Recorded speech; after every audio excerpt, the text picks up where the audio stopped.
Asso Micro-Sillon. Le GEM. G-E-M.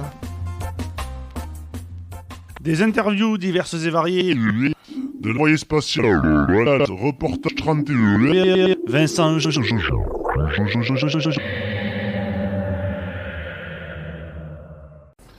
Donc bonjour, me voici à Perpignan pour un événement de FAS avec Monsieur Pélisson, donc, qui est commissaire à la prévention et à la lutte contre la pauvreté à la préfecture et à la région Occitanie. Donc je vais le laisser se présenter, même si je viens de faire le descriptif en résumé. Bonjour, oui, je suis Éric Pélisson, je suis commissaire à la lutte contre la pauvreté auprès du préfet de région, donc pas la région mais l'État. Et je suis très heureux d'être ici aujourd'hui à Perpignan pour la remise notamment des prix du concours d'affiches sur la discrimination et la pauvreté sous un ciel très bleu déjà d'été ici à Perpignan. Comment avez-vous connu, parce que ça fait partie de vos actions je suppose, mais ce dispositif et de le parrainer en quelque sorte? Alors la Fondation FAS, où je la connais depuis très longtemps, je travaille avec elle depuis une vingtaine d'années dans d'autres régions, puisque je suis en Occitanie depuis 4 ans et demi. Et je travaille tous les ans avec la Fondation Agir contre l'exclusion, la Fondation FAS, sur des projets divers.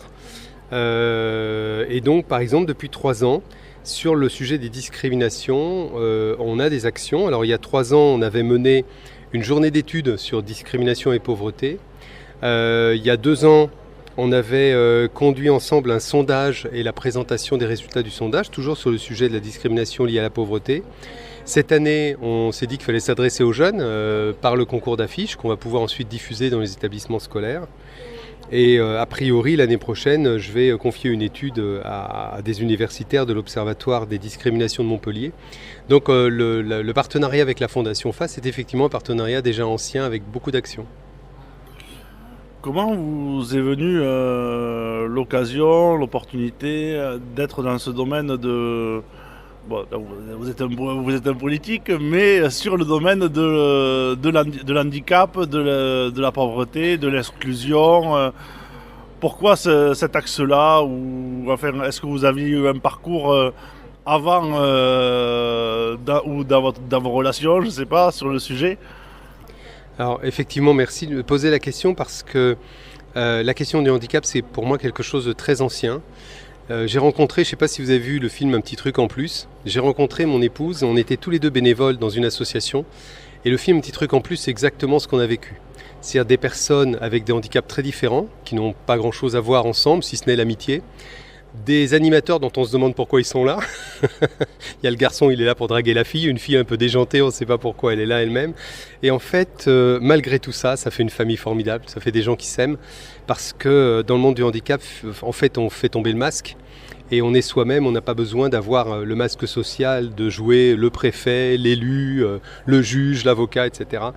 Et donc, avec mon épouse, on s'était rencontrés dans le monde du handicap, une association à Savigny-sur-Orge en Essonne, qui s'appelait l'Atelier Club Joie de Créer, qui était affilié à l'APF, à France Handicap. Et donc, ça fait 45 ans maintenant. Et depuis lors, moi, j'ai eu dans toute ma carrière un engagement social très important. J'étais sous-préfet à la politique de la ville, donc je me suis occupé des quartiers défavorisés. Là aujourd'hui, je suis commissaire à la lutte contre la pauvreté, donc je m'occupe effectivement de soutenir les associations et les collectivités engagées dans la lutte contre la pauvreté. J'ai été directeur de la HALD, la Haute Autorité de lutte contre les discriminations. Et c'est en croisant ces sujets que je me suis dit, au fond, la pauvreté, c'est pas simplement se battre tous les jours contre la pauvreté, c'est aussi se battre tous les jours contre les discriminations. Parce que les pauvres ont une mauvaise réputation, on pense qu'ils sont tricheurs, qu'ils sont feignants, et en fait c'est pas du tout le cas. Ils se battent tous les jours contre beaucoup de difficultés, et parmi eux, les personnes en situation de handicap, parce qu'on ne parle jamais de la pauvreté des personnes en situation de handicap, mais en dehors des discriminations qu'ils subissent, en dehors des problèmes d'accessibilité, c'est d'abord un public qui est caractérisé par la pauvreté. Par la pauvreté qui se traduit premièrement par des grossesses dans lesquelles le handicap de l'enfant n'est pas détecté, donc pas accompagné. Des familles pauvres qui ont plus souvent des enfants en situation de handicap. On peut penser aux gitans, aux enfants du voyage. On peut penser aussi, bien entendu, aux personnes en milieu rural profond ou dans le quartier de la politique de la ville. Ce sont des enfants qui sont mal scolarisés, certains le sont, et tant mieux pour eux, avec un accompagnement et donc grâce à l'éducation nationale. La loi 2005, dont on parlait tout à l'heure avec vous, a fait beaucoup de progrès de ce point de vue-là, mais il en reste encore des dizaines de milliers d'enfants qui ne sont pas scolarisés ou mal ou peu scolarisés. La prise en charge médico-sociale également, on le sait, il faut des mois et des mois d'attente pour être pris en CMP ou en CMPP, par exemple, ou en ITEP. Donc c'est un sujet qui m'est chevillé au corps, et je trouve que de sortir de la catégorisation des publics en disant il y a les personnes âgées d'un côté, il y a les personnes handicapées de l'autre, en disant au fond toutes les personnes rencontrent les mêmes difficultés d'accès aux services publics, d'accès aux services privés, d'accès au logement, d'accès à l'emploi, etc. C'est-à-dire la problématique de sortie de la pauvreté. Moi j'ai trouvé que c'était effectivement la bonne manière d'accrocher le sujet. Comment être un peu entre le, je sais pas si on peut le dire comme ça, mais entre le marteau et l'enclume, parce que vous êtes du gouvernement, de l'État, et vous êtes en même temps sensible à la cause du handicap qui est malheureusement peu aidé et développé, même s'il y a les GEM, la RS qui finance ça, il y a les 20 ans, comme je vous disais, hors interview. Là, actuellement, il y a les 20 ans de la santé mentale par rapport à la loi de 2005 d'égalité des chances et des droits. Mais il y a un monde qui nous sépare. Je veux dire, c'est un peu comme je sais pas comment dire, l'extraterrestre et l'être humain, ou je sais pas, j'ai pas une autre, là, sur le moment, une autre référence, mais vous voyez ce que je veux dire. Oui, alors bon, d'abord, il faut reconnaître qu'en France, on fait quand même beaucoup de choses. On n'en fait pas assez, ça c'est clair. On va pas assez loin, pas assez fort et pas assez vite. Ça c'est sûr. Mais on fait quand même beaucoup de choses en France. J'ai eu le privilège de vivre dans des pays étrangers, notamment en Afrique. Et on mesure effectivement tout ce qu'on fait déjà. Ce qui est déjà beaucoup. Moi, quand j'étais enfant, les personnes handicapées, souvent, il n'y avait aucune prise en charge. Aucune. La santé mentale, j'avais pas loin de chez moi une jeune fille. Les parents donc n'avaient aucune prise en charge et donc elle passait sa journée à crier dans le jardin. Et comme la société n'était pas ouverte, pas bienveillante, pas généreuse, ma maman me disait tu regardes pas. Voilà. Et moi je me disais il doit y avoir quelque chose d'épouvantable, de terrible. Cliché, les a priori. Oui, exactement. Alors il y a eu beaucoup de progrès. Il y a eu beaucoup de progrès avec effectivement des prises en charge tout à fait sérieuses, grâce notamment à la mobilisation des associations. Alors aujourd'hui, on l'oublie parce qu'aujourd'hui, il y a plus de 80 associations nationales sur le handicap, mais au départ, il y en avait deux. Il y avait l'APF, France Handicap, donc pour le handicap physique, et puis il y avait l'UNAPI, décliné dans les départements en ADAPI, pour les parents d'enfants dits inadaptés. C'était le vocabulaire de l'époque, évidemment, donc pour des enfants à déficience plutôt mentale. Et donc, cette mobilisation, elle a permis beaucoup de progrès. Alors, pour autant, c'est pas suffisant. On va pas assez vite, on va pas assez loin et on va pas assez fort. C'est pas suffisant, pourquoi ? Parce qu'il reste encore pas mal d'enfants qui sont mal pris en charge, pas pris en charge ou peu pris en charge. Et donc, entre la scolarité et le médico-social, il y a encore des insuffisances. Moi, je pense par exemple à la protection d'enfance, ces enfants qu'on retire à leurs parents pour des raisons effectivement de mauvaise éducation, de mauvais traitement. Aujourd'hui, 40% de ces enfants sont en situation de handicap et donc vont cumuler le handicap qui est le leur avec un handicap social. Et on sait que c'est ça le plus grave finalement. C'est-à-dire de ne pas avoir sa place dans la société, de ne pas être admis, de ne pas trouver sa place. Et on sait aussi que plus de 30% des anciens de l'aide sociale à l'enfance finissent SDF. Et donc quand vous croisez les deux, vous dites qu'il y a des enfants pour lesquels ça va être effectivement très dur. Donc oui, il faut aller beaucoup plus loin. Alors moi, je ne suis pas entre le marteau et l'enclume pour plusieurs raisons. La première, c'est que mon métier, c'est justement de bousculer les lignes, de bouger les gens, de bousculer. Et donc ça m'arrive assez souvent effectivement de faire du rentre-dedans vis-à-vis des institutions. C'est mon rôle. Et quelque part, c'est plus facile quand on est dans le système que quand on est à l'extérieur du système, comme les associations. D'ailleurs, les associations sont des partenaires. Moi, je travaille beaucoup avec toutes les associations, alors plus particulièrement avec l'APF France Handicap, puisque j'ai été militant et bénévole chez eux il y a une quarantaine d'années. Je l'ai été pendant 12 ans. Donc c'était pas un petit chemin ensemble, c'était un long chemin. Mais effectivement, on se partage les choses et si je dois garder une stricte neutralité, bien sûr, moi mon rôle n'est pas de dire que telle association est mieux que telle autre ou que la situation est parfaite ou qu'elle est terrible. C'est d'essayer d'être pondéré, mais pour autant, c'est de bouger les lignes. Donc je ne suis pas coincé entre le marteau et l'enclume, et c'est même d'ailleurs ce qu'on me demande, c'est effectivement de faire du rentre-dedans. Alors par exemple, spécifiquement sur le handicap, on a organisé une journée d'études il y a 2 ans avec Keops, qui est le réseau qui fédère les Cap Emploi. et un cabinet qui s'appelle Ipso Facto à Toulouse, une journée d'études qui portait effectivement sur handicap et pauvreté. Alors malheureusement pour cette première année on n'a eu que 70 présents je crois, alors qu'habituellement mes journées d'études on est plutôt entre 200 et 300 participants, mais on a fait beaucoup de communication pour faire connaître les résultats du travail. Et l'année dernière avec la MDPH, la Maison départementale des personnes handicapées de l'Aude à Carcassonne, on a organisé une deuxième journée autour de quand surgit le handicap de l'enfant. Et on se rend compte qu'en fait la moitié des couples se séparent quand il y a un handicap chez l'enfant. Et quand ils ne se séparent pas, la maman arrête de travailler pour s'occuper à temps plein de l'enfant, y compris quand elle avait une meilleure situation sociale, un meilleur poste, un meilleur salaire que son mari. On voit qu'on est encore dans une société finalement où le handicap déchire les familles. Alors il ne s'agit pas de jeter la pierre, c'est difficile, hein. Et à cet égard, on a rencontré une maman formidable qui a créé une association qui s'appelle l'association des Amis de Léa ou la maman de Léa, quelque chose comme ça, qui fait de la formation pour les autres familles, qui accompagne les autres familles, qui fait du lobbying aussi auprès de l'État. Et je ne peux évidemment que recommander à tous les parents qui vivent cette difficulté d'accompagner un enfant en situation de handicap, d'être accompagnés, parce que ça leur évitera peut-être de se séparer, ça évitera peut-être à la maman d'abandonner son travail, et ça permettra peut-être une meilleure prise en charge de l'enfant. En tout cas, on voit bien que le handicap et la pauvreté, malheureusement, sont deux thématiques qui se côtoient beaucoup. Par rapport à l'handicap et la pauvreté, je parlais de la politique là, mais il y a aussi les gros médias qui rendent parano les gens, et comment l'État pourrait faire ou peut faire, parce que ils sont au-dessus des gros médias, ils peuvent avoir un impact, un poids dessus, pour que ils arrêtent de mettre, de stigmatiser, parce que chaque fois c'est le cannibale de Marchand par exemple pour Toulouse, ou les faits divers, et les choses positives, les 30%, il y a 98 qui sont pas dangereux, 2% qui sont potentiellement dangereux, et les 98 autres, on les met sous le tapis, on n'en parle pas. Donc comment ça se fait ? Alors, vous avez tout à fait raison. C'est-à-dire que moi, je trouve qu'on ne communique pas assez sur la communication positive en France. Et même quand on communique sur la communication positive, on peut pendant 10 ans faire de la communication très intelligente, et il suffit qu'il y ait un fait divers à un moment et tout se casse la figure. Alors, c'est pas simplement les médias, hein. C'est pas simplement les médias. Je pense que les politiques sont friands de pouvoir s'adresser aux médias. Ils savent que la petite phrase, elle va être retenue. Et donc, on a tendance à avoir des raisonnements un peu raccourcis. Et les médias eux-mêmes recherchent la petite phrase. Donc il y a une alliance qui ne me paraît pas très bonne.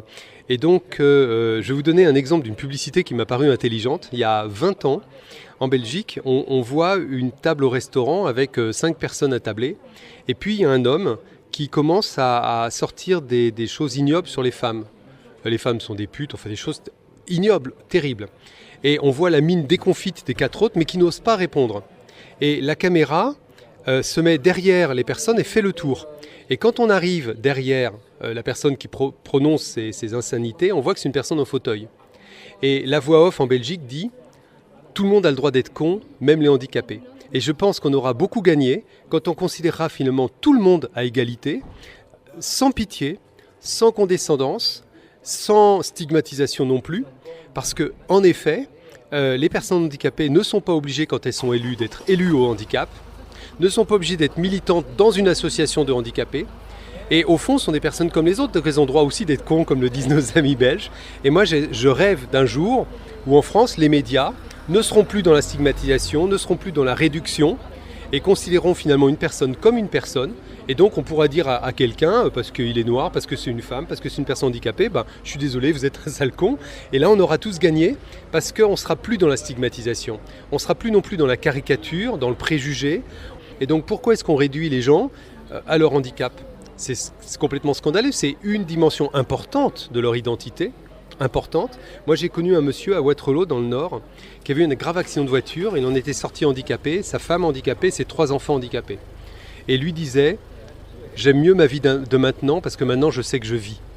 Et donc, oui, le handicap fait partie de l'identité, bien sûr. Il ne s'agit pas de le nier, il ne s'agit pas de le gommer, il s'agit de lutter tous ensemble dans la société pour lutter contre ce handicap social qui ajoute au handicap physique ou mental.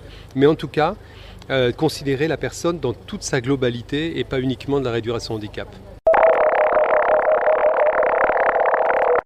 J'aurais pas le choix, je vais devoir faire un état. Non, moi je pense que c'est vrai que les femmes devraient rester à la maison.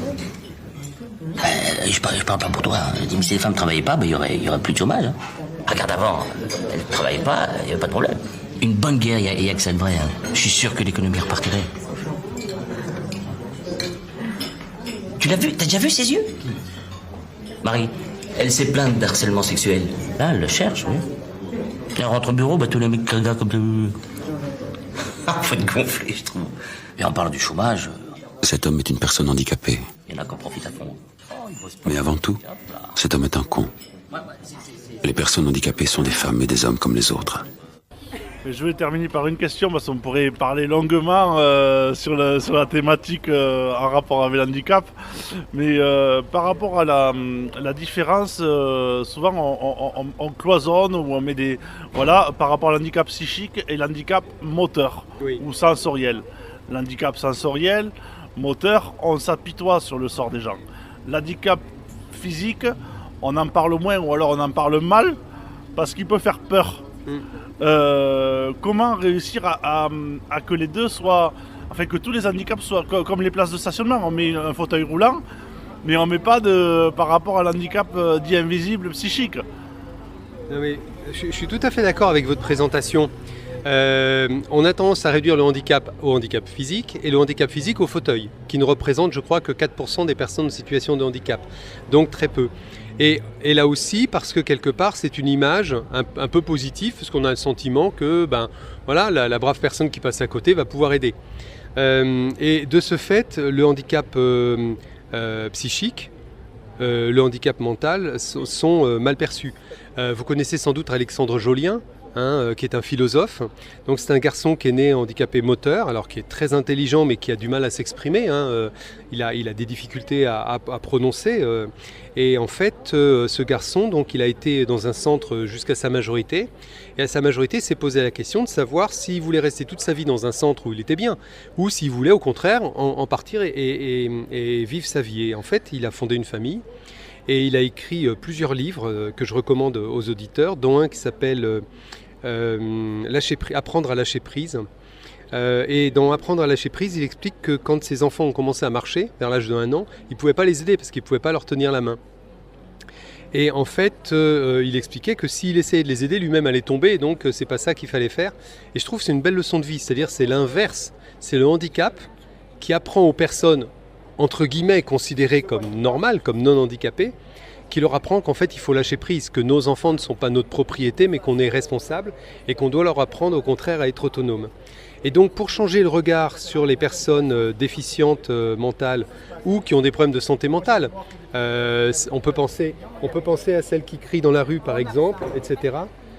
Moi je me dis la meilleure manière c'est de vivre ensemble. Alors pas dans la rue parce qu'on est interpellé, on comprend pas, on a peur, on passe, mais à l'occasion effectivement des journées portes ouvertes, quand des parents ont des enfants jeunes qui vont passer leur BAFA, de leur proposer d'aller accompagner des personnes en situation de handicap pendant 15 jours ou un mois, je pense qu'en immersion, de vivre avec, c'est la meilleure manière de changer son regard. Comme ça me fait penser à une émission de télé qui a pas duré. Patron incognito, où le patron se mettait dans le rôle de l'employé et vice-versa.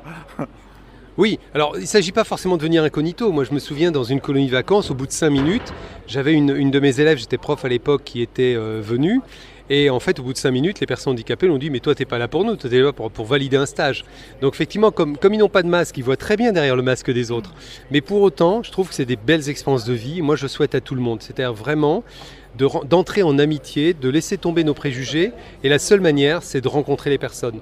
Donc d'aller quand il y a des journées portes ouvertes, quand il y a des événements, quand il y a des possibilités de rencontres. Et encore mieux, effectivement, de faire une colonie. Ou d'aller comme bénévole, veilleur de nuit, que sais-je. Il y a plein de manières de pouvoir s'engager. Il y a des services civiques qui s'engagent. Et je trouve que c'est la meilleure manière pour laisser tomber les préjugés, c'est de vivre avec. Ok, mais merci. Est-ce que vous auriez quelque chose à rajouter, juste peut-être par rapport à cette année-là, 2025, qui est l'année des 20 ans de l'handicap. Qu'est-ce que vous souhaitez, hormis que... Moi je trouve, c'est mon opinion perso, que c'est un peu trop politique et pas assez vers l'handicap. Mais qu'est-ce que vous pourriez dire ? Alors moi j'ai bien connu Patrick Goët qui a été longtemps secrétaire général au niveau national de l'UNAPI et qui a porté le projet de loi et ses décrets, parce que je crois qu'il y a eu 95 décrets, quelque chose comme ça, un travail énorme et un monsieur très engagé sur le sujet. Moi je pense que 20 ans après, d'abord on peut se féliciter de tout ce qu'on a fait grâce à cette loi, mais se dire qu'effectivement on n'a pas été assez loin. Et pour aller plus loin, je pense qu'en effet, aujourd'hui, on a parlé des limites au début, des insuffisances dans la scolarisation, des insuffisances dans le médico-social, mais aussi peut-être en parler de la difficulté des professionnels. Je pense par exemple à un enseignant, quand il va avoir 3 ou 4 élèves. Voilà. C'est tabou aussi, il y a encore beaucoup on n'a pas parlé de l'enseignement, mais ça serait long, comme on pourrait faire un débat, une émission spéciale sur ça, mais que les professeurs et tout, enfin les directeurs d'établissement ont du mal avec l'handicap psychique et tout, Oui. encore de le faire rentrer dans leur... Exactement. voilà. En fait, il faudrait qu'ils soient plus formés, plus accompagnés pour avoir moins peur, parce que je pense que ça leur fait peur. Évidemment, un certain nombre d'élèves ont un accompagnement, donc ça c'est très bien. Il n'y en a pas suffisamment évidemment et pas assez de temps pour chaque enfant. En tout cas, c'est vrai que la charge de travail peut être difficile pour l'enseignant quand il a 3 ou 4 élèves qui présentent des formes même légères de handicap dans sa classe. Et donc évidemment, on est tout cœur avec eux, mais il faut que notre société elle aille plus loin pour une inclusion véritable et permettre effectivement aux personnes en situation de handicap d'une part d'être pleinement intégrées dans la société, c'est l'inclusion. Permettre aussi à cette société finalement d'être ouverte à tous. Vous voyez par exemple cette rampe là ici, elle peut servir bien sûr à une personne au fauteuil, mais elle peut servir à une personne âgée, elle peut servir à une maman avec une poussette. Et donc en fait ce qui sert aux plus faibles d'entre nous sert à tout le monde. Et l'autre aspect c'est la question de la pauvreté. C'est une fois que les personnes en situation de handicap, celles qui peuvent travailler, évidemment, il y a les personnes qui vivent en ESAT, il y a les personnes qui ne peuvent pas travailler, mais en tout cas celles qui peuvent travailler dans le secteur banal, dans le secteur professionnel banal, eh bien une fois qu'on aura levé les discriminations importantes qu'elles subissent, puisque je crois que le taux de chômage des personnes handicapées est plus du double, presque le triple de la population générale.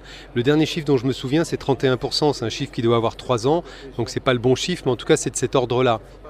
Eh bien une fois effectivement que l'accès à l'emploi est réglé, on a déjà levé beaucoup de choses, parce qu'on va travailler avec des collègues, donc on va les rencontrer, on va discuter avec eux, on va lever nos préjugés, et puis évidemment l'argent que lève la personne va lui permettre de sortir de la pauvreté, peut-être d'avoir un meilleur logement, un logement adapté, etc.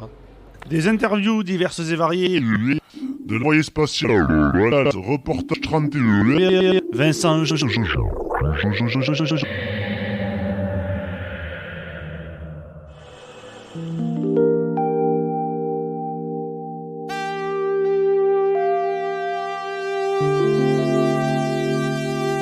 Au coin du micro, on est bien curieux de vos réactions.